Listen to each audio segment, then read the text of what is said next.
कुलस्वामिनी दर्शन part 2। Shri Swami Samarth सगळ्यांना। काल आम्ही कुलस्वामींच्या दर्शनासाठी निघालो आणि सगळ्यात पहिले वैजापूरला गेलो मनुदेवीच्या दर्शनासाठी। तिथून दर्शन करून पुढे निघालो ते म्हणजे कुलस्वामिनीच्या दर्शनासाठी चाळीसगावला। चाळीसगावमध्ये म्हाळसा माताच्या दर्शनासाठी गेलो।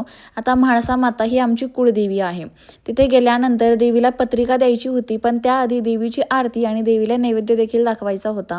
मग त्याचीच तयारी करून घेतली। घरूनच पुरण वगैरे घेऊन गेलो होतो। तिथे गेल्यानंतर पुरणाचे दिवे बनवले, नैवेद्याचं ताट केलं, आरती वगैरे झाली। तिथे जवळच गिरणा नदी होती, तिथे गेलो।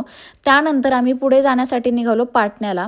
पाटण्याला चंडिका देवीचं मंदिर आहे, तिथे देखील देवीला पत्रिका द्यायची होती। तिथे गेल्यानंतर सगळ्यात पहिले देवीला ओटी घेतली आणि पुढे मंदिराकडे निघालो।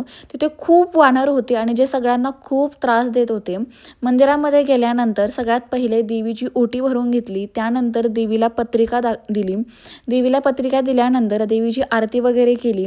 ह्या देवीसाठी देखील नैवेद्य नेला होता, देवीला नैवेद्याचं ताट दिलं आणि त्यानंतर त्याच मंदिराच्या शेजारी अजून एका देवीचं मंदिर आहे। अशी मान्यता आहे की या दोघी देवी एकमेकींच्या सख्या बहिणी आहेत, तिथेही दर्शन घेतलं।